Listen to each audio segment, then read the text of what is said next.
It's something that'll change the world and human life as we know it. He knows. He's seen the light. When Monty talks, it's painful. Monty, you have been so instrumental in kind of pointing me in the right direction. It was about looking at your character defects in spirituality. It's the integration of clinical practices with the 12 steps. It's an absolute pleasure. He certainly knows a lot of people. He's got a lot of energy, and sometimes when you don't have so much energy, he picks you up and carries you. The Monty man there certainly helps. This is one of the places that is about the business of the solution.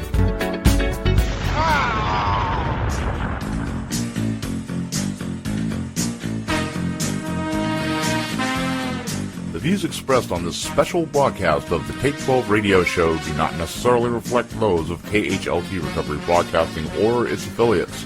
KHLT is not affiliated with any particular 12-step fellowship. Now here's that guy who's getting less popular minute by minute. Your host, the Multi-Man. Well, greetings, family, and welcome to our final broadcast of the promises associated with each of the 12 steps. We're wrapping it up with this one, the promises associated with the 12th step, with my sponsor, Bruce H., our co-host, Marv R., and myself. Remember, you can download and copy and share all of these shows, every one of these in this series of the promises of the 12 steps, along with all of our other shows as well. We have hundreds of archives. Simply visit us at take12radio.com and click on Listen and Follow Us on Podomatic. Okay, without further ado, let's join the conversation with myself, Bruce H., and Marv R. on the promises associated with Step 12. Step 12 reads that having had a spiritual awakening as a result of these steps, and may I just say you cannot have a spiritual awakening as a result of steps you haven't done. Newsflash. We tried to carry this message to alcoholics and to practice these principles in all our affairs. That's Step 12. What is the message that we're trying to carry in these steps, Bruce? The spiritual message. The spiritual message that is leading us into what? Closer relationship with God. And we talked about this at length before, that there are a lot of people that misunderstand and think that instead of the purpose of the steps being to help us develop a relationship with our Creator, that they're there to help us to develop a relationship with the steps. And that's not true. That in my opinion, that's not true. Right. I think we should word it just a little differently, or I should. Sure. It's to learn to walk with God. Yeah. You know, I believed, but I didn't know Him.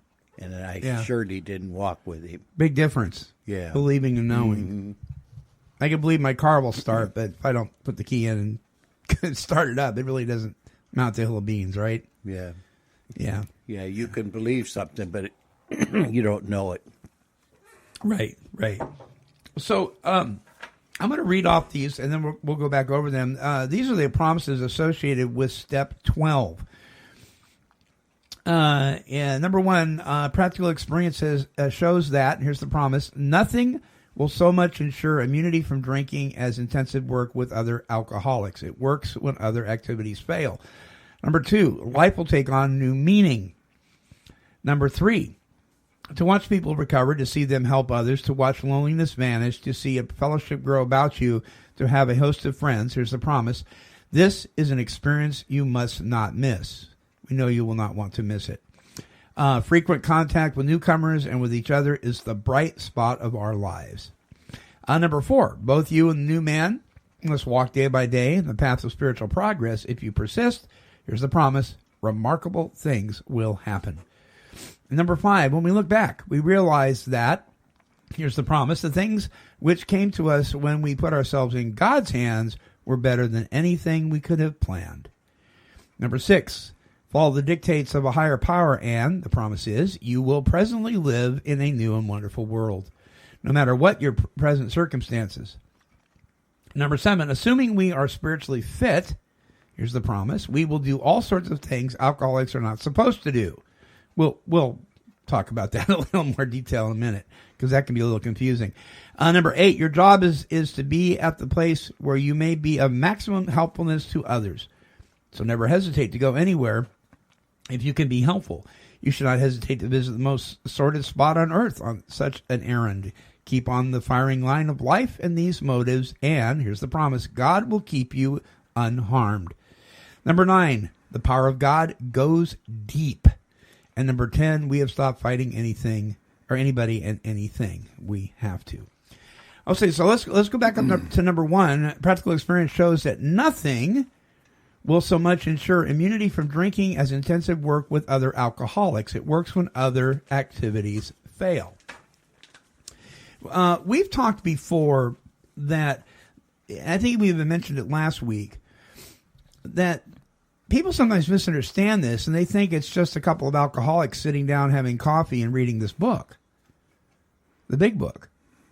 That's not intensive work with another alcoholic unless one of those has experienced a solution, right?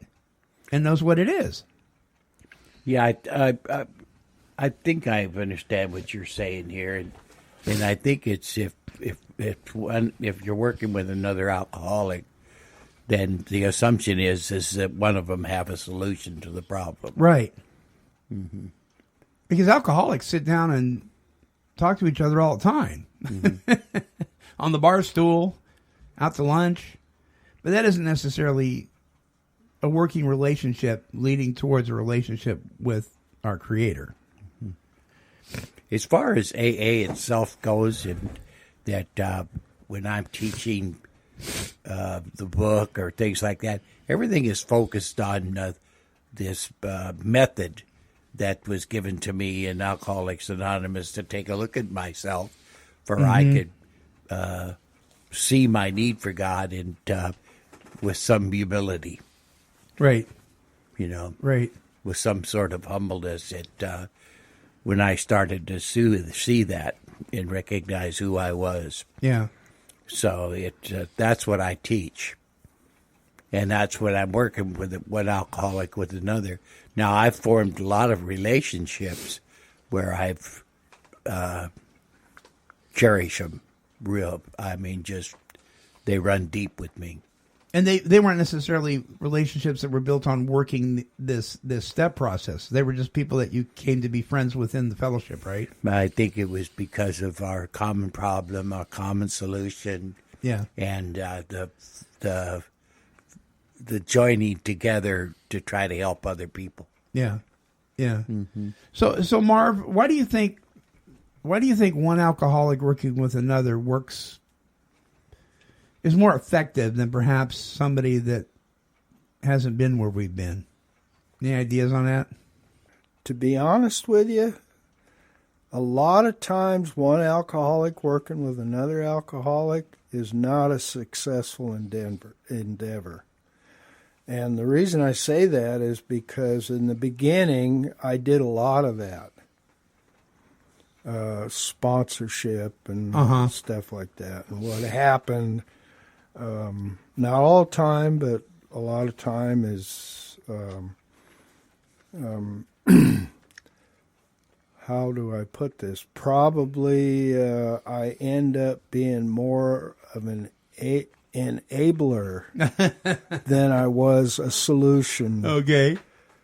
And I think that happens to a lot of people because you get wrapped up in what's going on, and even though your own daily walk might be, you might be staying sober, you get lost in it. So I guess what I'm trying to say is caution is necessary. With that type of helping another alcoholic. Yeah, I get that. I get that. I think some of my very first sponsees and I had those kind of relationships. Yeah, it has caused me some real grief. Yeah, yeah. Well, what about this statement in this promise? Practical experience shows that nothing will so much ensure immunity from drinking as intense work with other alcoholics. Hey, I agree with that.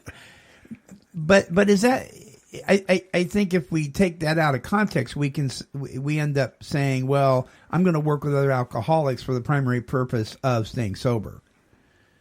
Should that be our motive? So we will benefit from it, or should our motive be to help the other alcoholic, or is it both? Well, I think the heart of the message here is, in what it's really talking about, is that it'll get you out of yourself.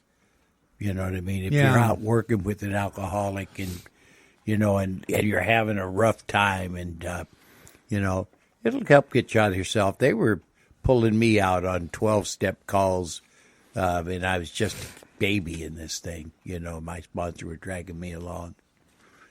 And, to work with other people. It got me out of my own head, and there's other things that I wanted to do, and I wanted the attention from my sponsor instead of these people getting it.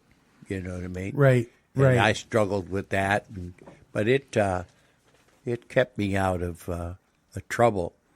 And I think in the book, Bill talks about how he was kind of on a rocky place, and he better find another drunk to work with. Yeah, but it's not a permanent solution, or it's a temporary thing. I think it's a tool. It's a tool that we use to, and it works. I mean, for crying out loud, just like the rooms, there can be a safe place to go, or a place to, Yeah, as a stepping stone to the next thing.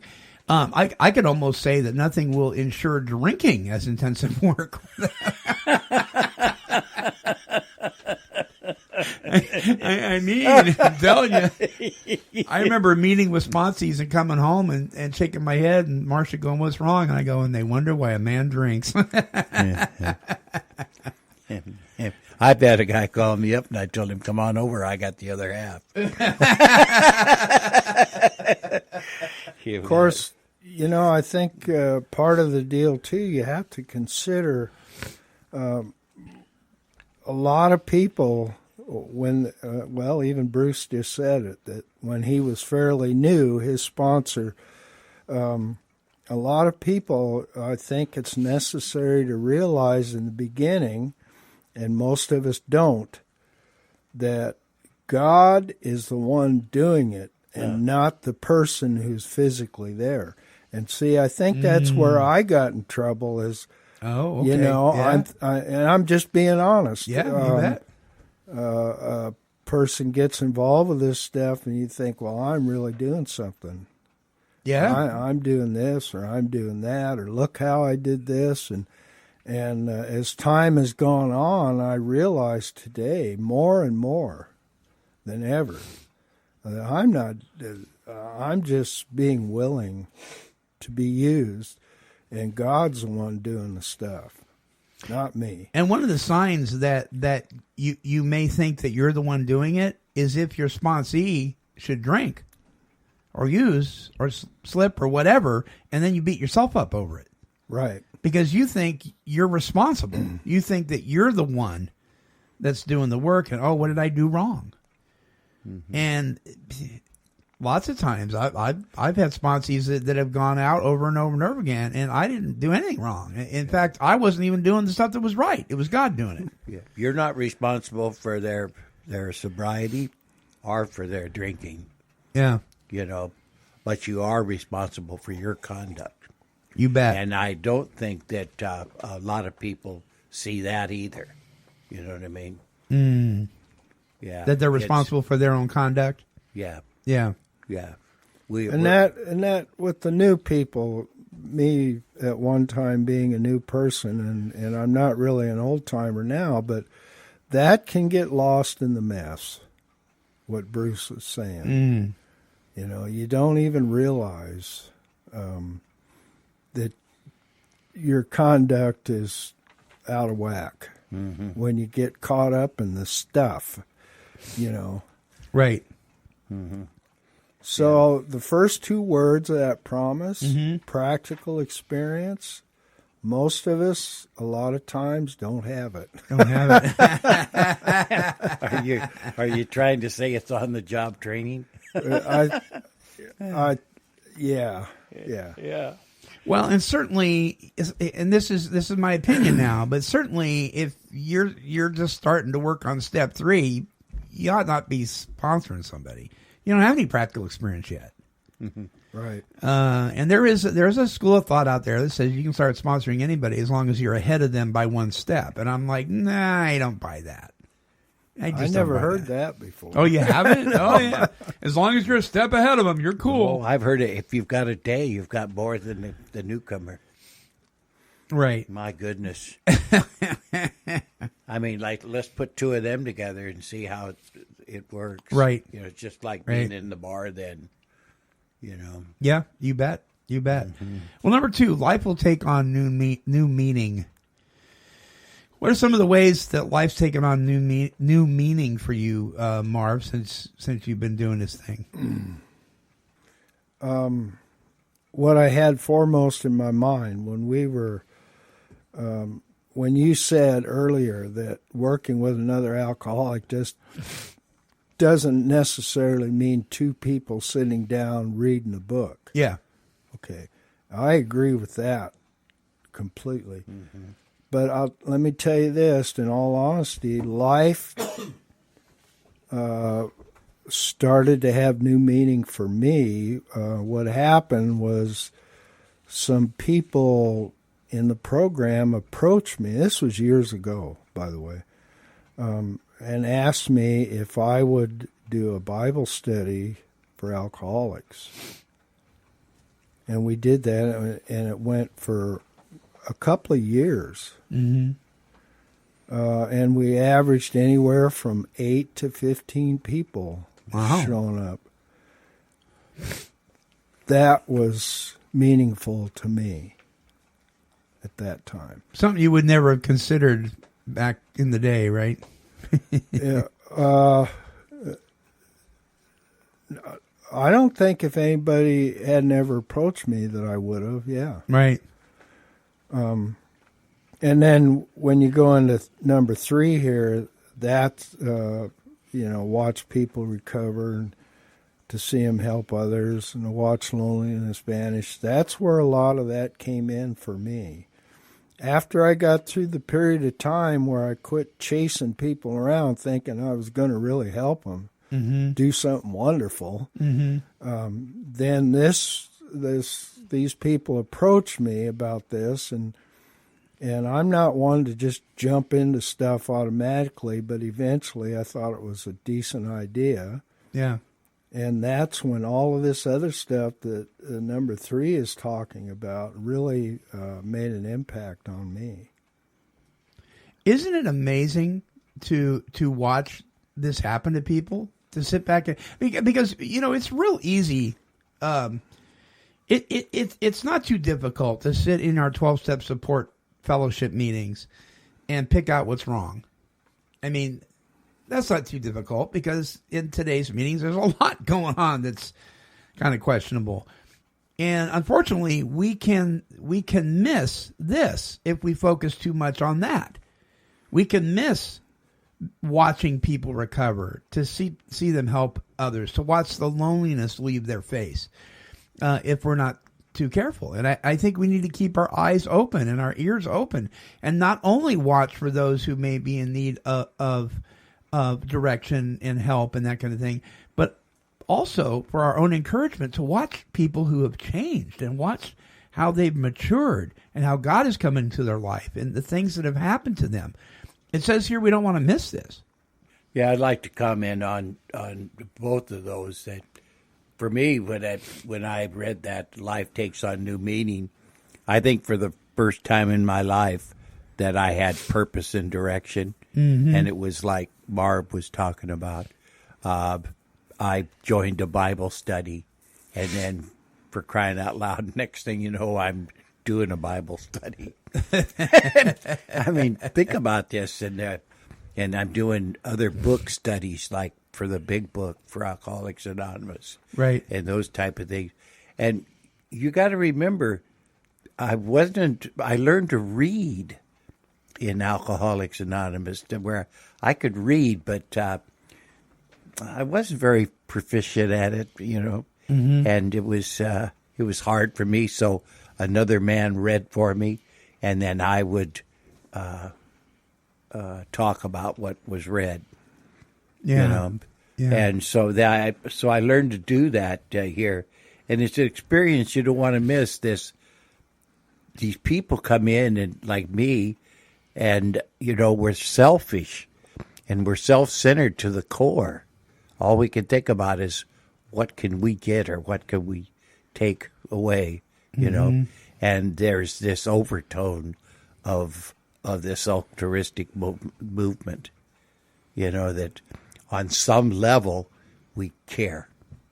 Mm-hmm. Hey. Yeah. And I mean, that's not us. Right. We don't care so much how we look. We care about the other person. Let me ask you guys this. Does frequent contact with newcomers, is that the bright spot of your day? I think it is if you're a newcomer. Yeah. Oh, yeah. Good point. So if you're a newcomer and another newcomer comes in, that could be really encouraging. Yeah. I agree. Both you and the new man must walk day by day in the path of spiritual progress. If you persist, here's the promise, remarkable things will happen. So for me, if you persist is such a key statement for me.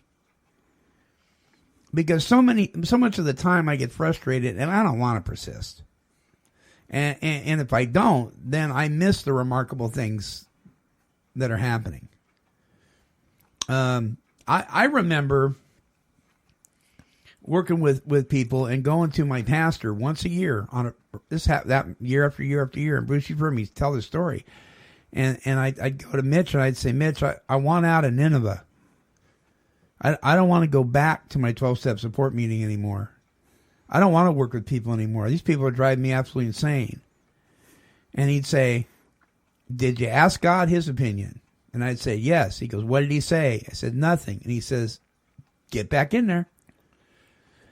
And about once a year I would get that. I would go, I said, I want out of this. I want out of this. I want, and God would not release me from it. And through the wisdom of this man, just saying what God say every time, I'd say nothing. And go, then you don't go. You got to stay. And even though I had to move home groups at one time, it took a long time for me to even do that. And Bruce knows my frustration with that. And one day, it was time to do that. It was time to change home groups. And I don't know if you remember this, Bruce, but you said, I think it's okay for you to do that now. And I said, why? And he goes, because you're not angry. Remember? I wasn't angry anymore.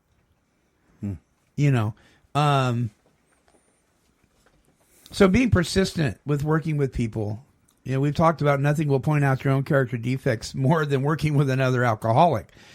It was really hard for me to be persistent. It isn't like that today. I can hang in there now, but man, it took some growth.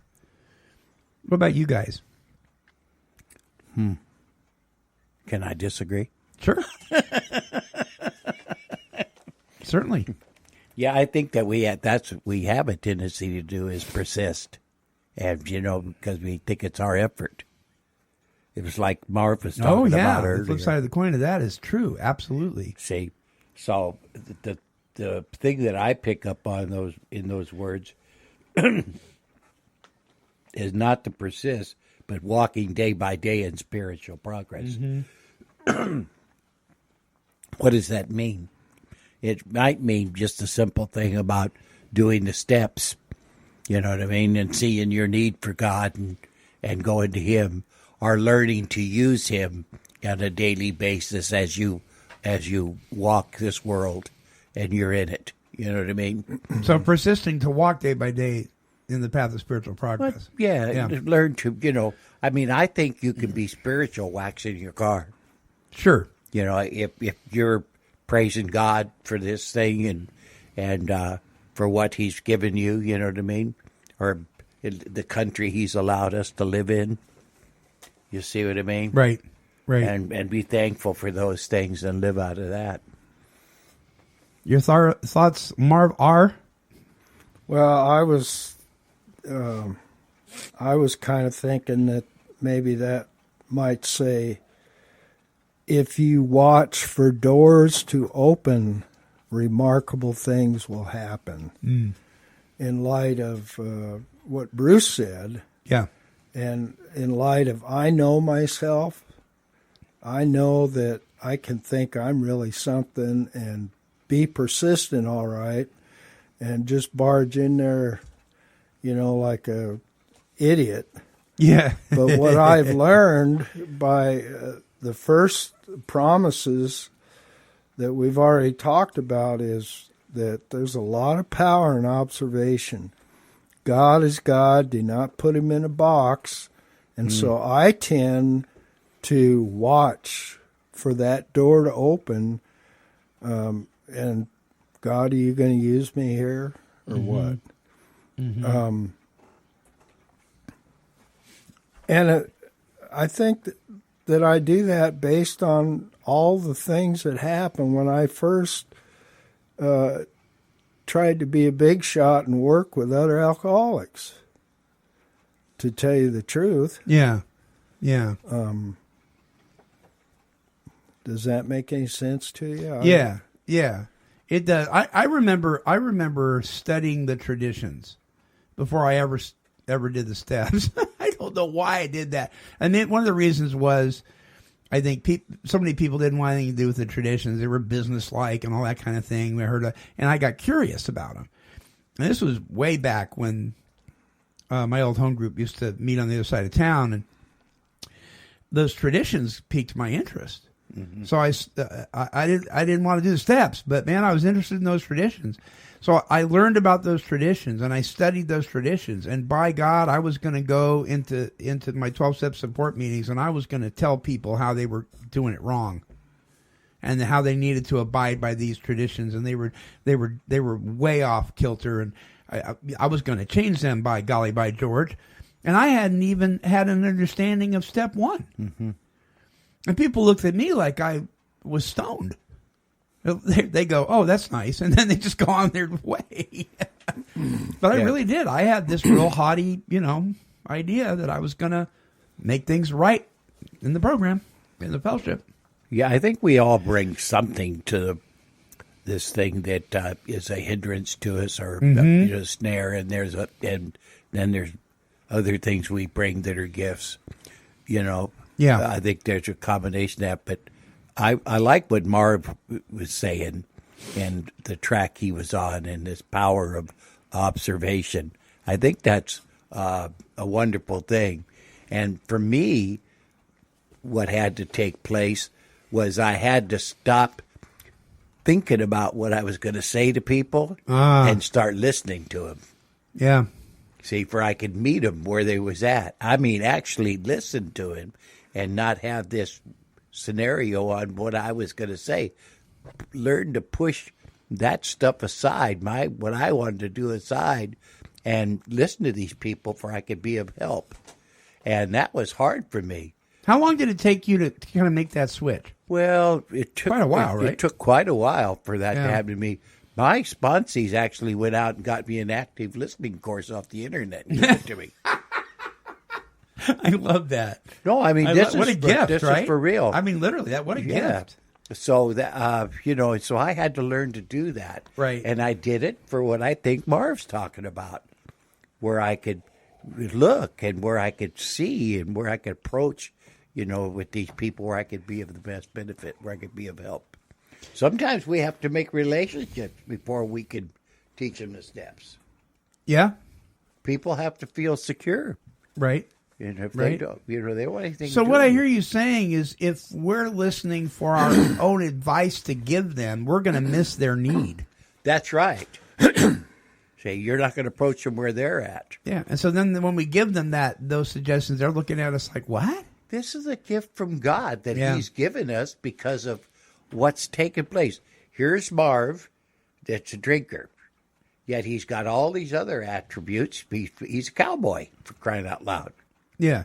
I just found the hat. You just found the hat. He can talk to people and relate to people on a level that I can't. Right.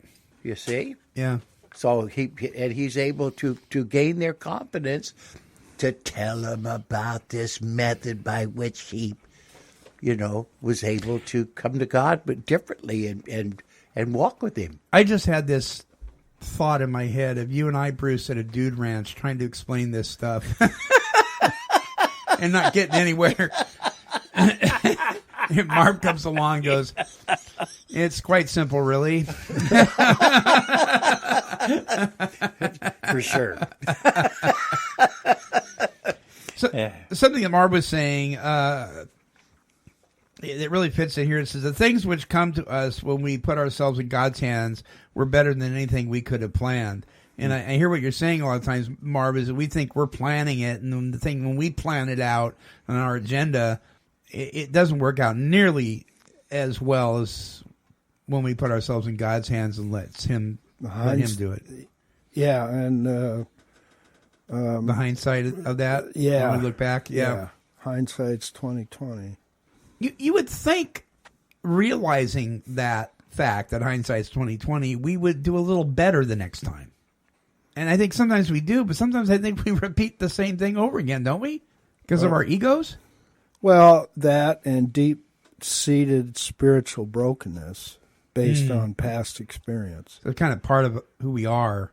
Yeah. Yeah. And a lot of times that part of it is no fun at all. Follow the dictates of a higher power, and you will presently live in a new and wonderful world.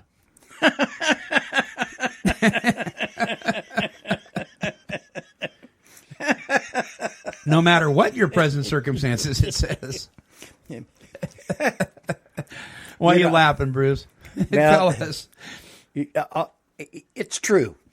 Yeah. But by golly, I mean, you just want to tear this thing up and rip the page off and throw it in the trash Don't can. you? Yeah. I mean, it didn't. It's like, are you kidding me? But listen, there's things happening in my life, but the wife passing away, my health, my circumstances are crazy. Right. But they're better than anything that I could have ever come up with. Left to your own devices. Left to my own devices. I just can't get away from it. Like we were just talking about earlier, to see these changes and you see these things happening, you can't argue with that. You can't. There's no argument against that. You watch this take place. You see what I mean? Yeah. Well, you can't argue against this when you stop and take a look at it. Right. And what's transferred. Oh, it's just one of the most wonderful things that's ever took place in my life. It's no wonder that we want others to know about it. Here is a piece I want to spend a few moments on, because I think this can be confusing for some folks. Number 7 says, assuming we are spiritually fit. Now, I'm going to come back to that in a minute. It says, we could do all sorts of things alcoholics are not supposed to. Let's look back a little bit in history of Alcoholics Anonymous and the way they worked with people back in the beginning. I mean, these guys, they were going into hospitals, into the detox centers, into the wards where some of these people were on their deathbed. They were going into the honky tonks. They were going into the bars and nightclubs. They were intentionally looking for people who were slumped over on the bar stools, literally. They were going into some pretty seedy places. And I think there was some concern back then about that, and I think they addressed this issue. Because remember, we're talking about the chapter working with others here. So that when we're working with others, we can go into these places if we're spiritually fit, and assuming that we are. In fact, it says that assuming we are spiritually fit by this time, step 12. That let your heart not be troubled. You can go on these 12-step calls. You can go into these places that are questionable, and you can help other people. You can go on to Skid Row. I mean, they matched up with the Salvation Army, and they went into some pretty ugly places. And I think it also addresses in the big book, talking about even going to good old-fashioned whoopee parties, it says. Can I go if my best friend, who I was just best man in his wedding, invites me to come to his and his new bride's New Year's Eve party? and they drink. Can I go there? Those are questions that a person has to really do some self-assessment to find out if they really have any business in those places. But I don't think this is an excuse to go places that are unhealthy. I think this is allowing us to go places if we have a business being there. I know a guy who's a locksmith. He has to go into a bar every week to change the combination on the lock for the manager. He has a business being there. I've gone to weddings where I was in the wedding party and there was drinking going on, and I was able to go because I'm in fit spiritual condition. But I'm probably not going to use this as an excuse to go gambling in Las Vegas and hang out with a bunch of people that are drinking and falling all over themselves. Do you understand what I'm saying? I do. And I think we hear that as an excuse. I can do anything. Well, you're not Superman. You know what I mean? You do have kryptonite. And I'm not a big triggers guy. Not to be confused with Trigger, the horse. But I do know. I.O. Silver, get him up, Scout. Yeah. Oh, man. But I do know that there's a time and a place. And I don't think we go bebopping into the Hoosgow just for the fun of it, because we can. I should be able to go any place if I'm spiritually fit and I'm there for the right reasons. Right. People coming in to the rooms and me going to other places doesn't make me want to drink. And if I do, then I should know immediately that you're not spiritually fit, that there's something wrong with my connection. Mm-hmm. Who removed this thing? God. If it's back, then maybe it's because I've lost my consciousness with him. Therefore, you're not in fit spiritual condition and have no business being there. You see what I'm talking about? Right. Maybe it's something that he's allowed into my life to where he wants me to take a look at it. Hey,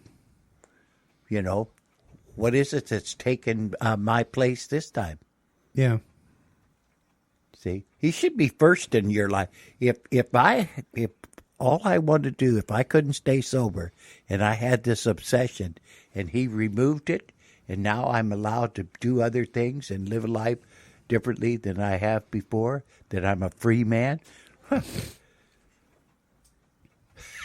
Yeah. Why am I putting something else before him? Well, and I got a buddy that says, well, the only place to play pool in town is at the bar. And I like to play pool, and I'm listening to that, and I'm thinking, if I'm in fit spiritual condition, why would I want to go there? Well, no, that's not true. There are people that like to go and join in fellowship with other people. This is just me. I can't see myself putting money into an industry that is responsible for so much abuse. I just can't give my money to a bar, and it costs money to play pool. And for me, one of the things of being in fit spiritual condition is that I'm not knowingly contributing financially to an institution that's promoting drinking. You win. That's just me. That's just me. I'm not putting that on anybody else. That's just me. Yeah, I don't see I don't see a problem with it for me. If I wanted to do that, Right. I haven't done it for years, but yeah, I don't have a problem with it. And at the same time, I will say that if I'm at a wedding reception, we go to the church, we have the wedding, and we go to the wedding reception, and it's at a restaurant where there's a bar, and there's a pool table in that bar, and everybody in the wedding party is playing pool. Okay, I don't have a problem with that. So, I don't know. It's kind of, everybody's got to kind of decide for themselves on this and really be honest with themselves if they're doing the right thing or not. Have you ever found yourself in a place that was uncomfortable, though? Yeah, I have. And it came on quick, and it was really strange.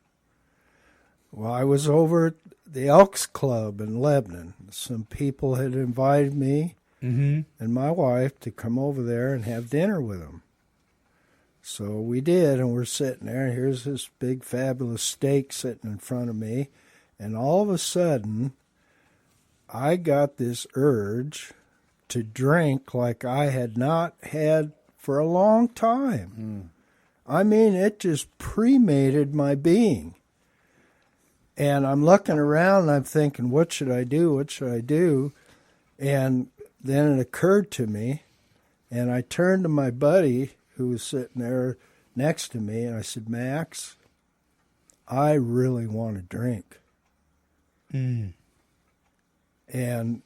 he says, really? And I said, yeah, I do. And that power went away. But that was a strange thing because it was not on my mind when I was going in to have dinner. Right. I wasn't going in to drink. And boy, it was a powerful thing, and it was quick. But something enabled you to do the next right thing, which was open your mouth and say, help, basically. Max, I thought that's what I should do, even though maybe Max doesn't understand exactly and all that. It was in my mind that if I say something, it's going to lose its power. And I don't even know where I got that from, except maybe in a meeting or something. Yeah. But that's what I did, and it did work at the time. I was able to enjoy my dinner. And I find it oddly uncomfortable, but not to the point of I want to drink. But I'm a little, if I'm around a whole bunch of people that are drinking, it kind of, I don't know. I think it's just because I don't fit there anymore. You know what I mean? It isn't because they're doing anything terrible or I'm doing anything wrong. It just isn't comfortable for me. Not because I want to drink, but I just don't fit in that lifestyle. And I feel like a fish out of water. Whereas years ago, man, I couldn't wait to be in that. I was the right fish. It was the right water, and I wanted to get there. There's definitely something there that draws you to it. And I think the being spiritually fit has a lot to do with it. Yeah. Not being drawn to it. In my first couple of months of doing this thing, I literally could not walk down the vegetable aisle in the grocery store because the beer was right across from it. It bothered me that severely. But I had to move past that. I had to grow out of that. In developing this relationship with the Lord and leaning on His power and so forth, I have no problem doing that today. I didn't even give it a second thought. But there was a time that was pretty rough. You know, I wanted to stop and look at the labels.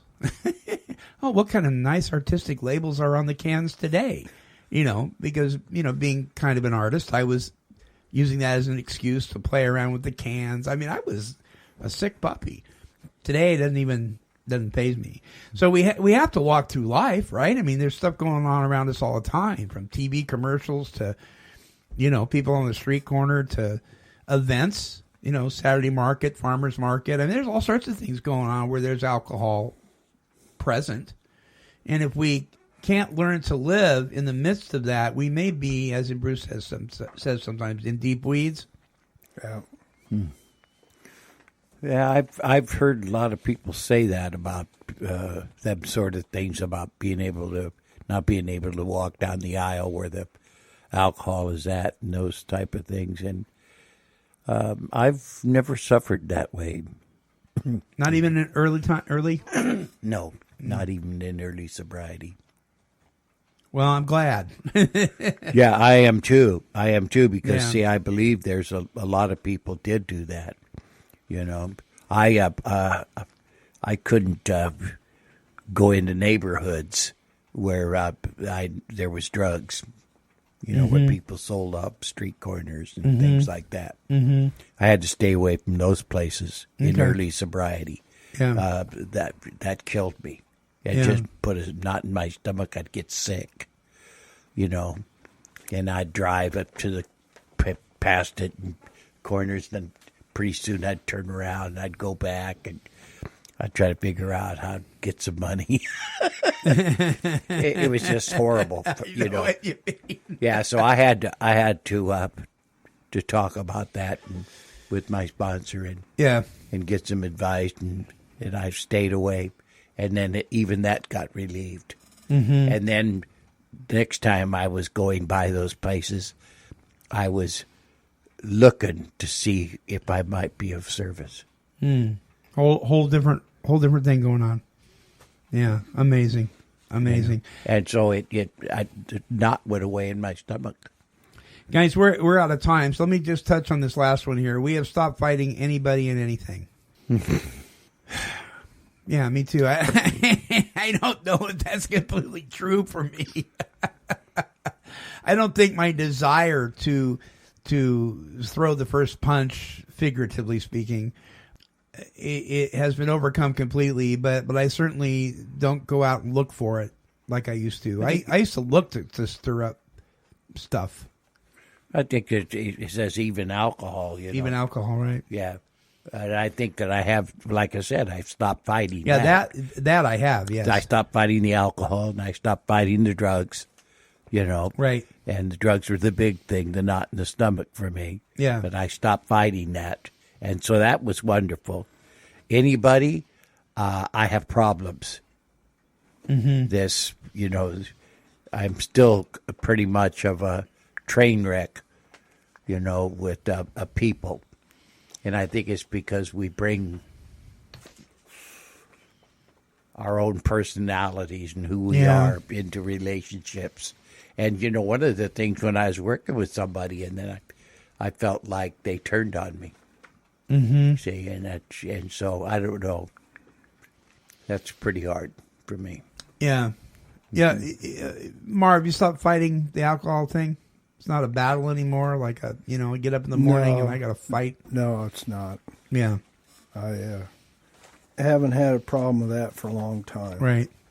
But I was thinking about what you run into. Bruce was talking about your individual personalities and all that stuff, and I was thinking about a little deal I wrote down one time. It says if you're high-handed and jerk your horse around, you're probably high-handed in all your affairs, and you're a jerk.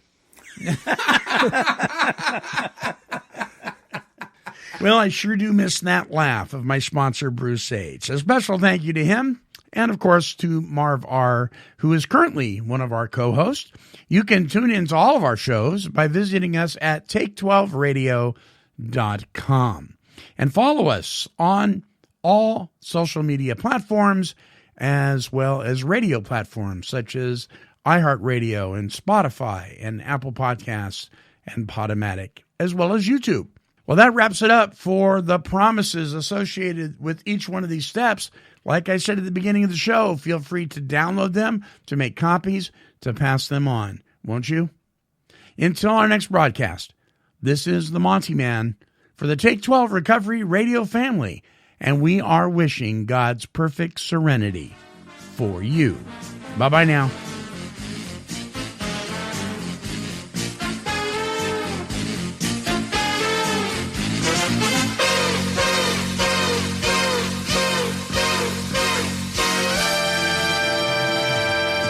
This has been a broadcast of KHLT Recovery Broadcasting.